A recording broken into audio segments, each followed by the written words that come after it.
दोस्तों, एक खुशहाल परिवार था। उस परिवार में एक बूढ़ा आदमी अपने बेटे और बहू के साथ रहता था। परिवार में सब लोग बहुत खुशी से रहते थे। बूढ़ा व्यक्ति अक्सर कमजोर हो चुका था, यूं कहें तो अपना जीवन किसी तरीके से व्यतीत कर रहा था। एक दिन उसके परिवार में सभी लोग एक साथ बैठकर खाना खा रहे थे।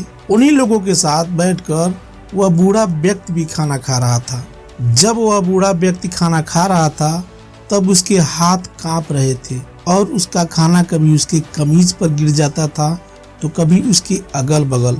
ऐसे में जब उसके बहू और बेटे देखते हैं कि खाना अगल बगल गिर रहा है, तो कभी मुंह में लग जा रहा है, तो कभी कपड़े में लग जा रहा है, तो उस बूढ़े व्यक्ति पर बहुत नाराज होते हैं। कहते हैं कि कितना गंदा व्यक्ति है जो इसको खाना खाने का भी तमीज नहीं है। ऐसे में उस बूढ़े व्यक्ति को उसके बहू और बेटे बहुत ही कोसते हैं और उस बूढ़े व्यक्ति को घर के बाहर किसी दूसरे कोने में उसका खाना पानी बिस्तरा लगवा देते हैं कि वहीं वो पड़ा रहेगा और वही खांसेगा और वहीं जो है अपनी सारी गंदगी करेगा। तो ऐसे में क्या लगता है दोस्तों, क्या उस बूढ़े व्यक्ति के साथ इंसाफ हो रहा है? याद रखिए, आप भी एक दिन बूढ़े होंगे और आपके बच्चे भी आपको इसी तरह किसी कोने में छोड़ देंगे। दोस्तों, एक नज़र हम बाइबिल की ओर देखते हैं। कुलुस्सियों 3:20 कहता है, हे बच्चों, सब बातों में अपने अपने माता पिता की आज्ञा का पालन करो, क्योंकि प्रभु इससे प्रसन्न होता है। अब दोस्तों, यहाँ बाइबिल कहता है कि अपने अपने माता पिता के आज्ञा का पालन करो। हमें ये नहीं देखना है कि हमारे माता पिता कैसे हैं। कभी कभी ऐसा होता है कि कुछ लोग कहते हैं कि मेरी मम्मी तो पढ़ी लिखी नहीं है, मेरे पापा तो अनपढ़ हैं, तो ऐसे में उनका मान सम्मान लोग थोड़ा कम करते हैं। लेकिन परमेश्वर का वचन क्या कहता है दोस्तों? परमेश्वर का वचन कहता है कि कोई भी व्यक्ति पढ़े लिखे होने से वो बड़ा नहीं होता है। परमेश्वर ने कहा है, हमारा परमेश्वर सबका मन देखता है कि उनका मन परमेश्वर से जुड़ा हुआ है कि नहीं जुड़ा हुआ है, परमेश्वर से उनका कनेक्शन बना हुआ है कि नहीं बना हुआ है। अब परमेश्वर ये नहीं देखता है कि कौन कितना पढ़ा लिखा है, कौन कितना बुद्धिमान है। परमेश्वर आत्मा देखता है, वो ऊपर से शरीर नहीं देखता है कि कौन कितना सुंदर है, कौन कितना अच्छा कपड़ा पहना है, कौन कैसा बाल रखता है।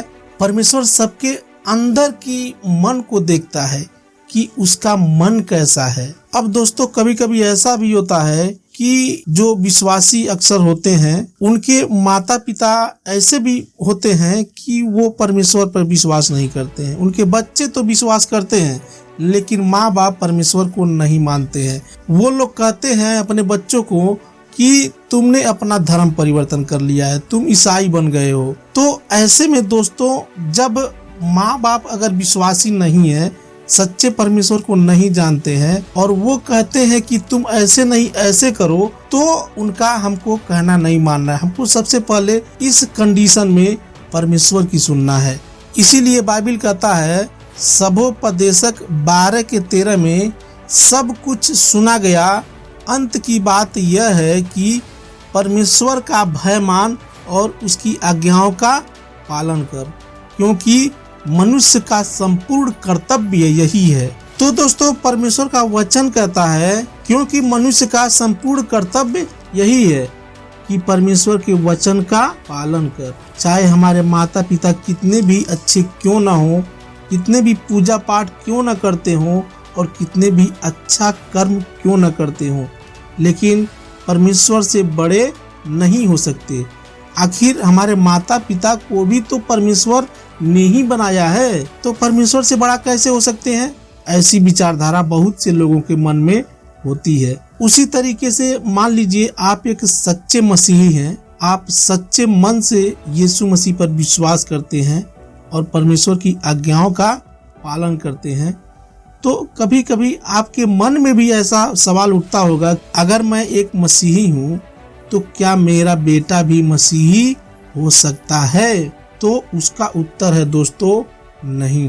हाँ दोस्तों, आपने ठीक सुना कि उसका उत्तर है नहीं। ये कंफर्म नहीं है कि आपका भी बेटा मसीही हो, लेकिन एक सच्चे मसीही का बेटा यह जरूरी नहीं है कि वह मसीही हो। दोस्तों, सच्ची मसीहत मन फिराव पर निर्भर होता है।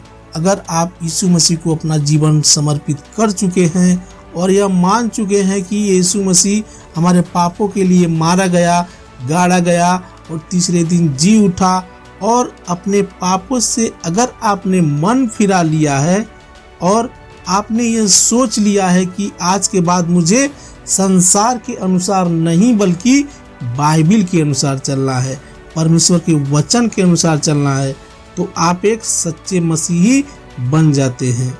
ऐसे ही जब तक आपका बेटा सच्चे परमेश्वर यीशु मसीह को नहीं मानेगा और सच्चे मन से अपने जीवन भर के पापों से मन फिराव नहीं करेगा, तब तक वो कभी एक सच्चा मसीही नहीं बन सकता है। ऐसे में कुछ लोग ऐसे होते हैं जो यीशु मसीह को एक्सेप्ट तो करते हैं, लेकिन केवल धन और चंगाई के लालच में। ऐसे लोग एक सच्चे मसीही नहीं हो सकते, क्योंकि ऐसे लोग यीशु मसीह को एक्सेप्ट करने के लिए, यीशु मसीह के आज्ञाओं पर चलने के लिए यीशु के पास नहीं आते हैं। वो लोग केवल चंगाई और धन और सांसारिक रीति रिवाज को पूरा करने के लिए आते हैं। ऐसे में उन लोगों का उद्धार नहीं होता है।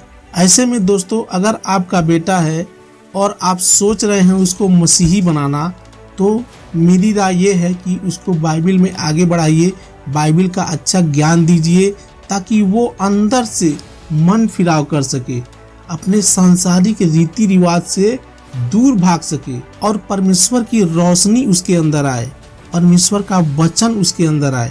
तो ऐसा व्यक्ति ही उद्धार पा सकता है और एक सच्चा मसीही बन सकता है। मिलते हैं फिर अगले वीडियो में। चैनल को सब्सक्राइब और लाइक करना मत भूलिएगा। तब तक के लिए आप सबको जय मसीह की दोस्तों।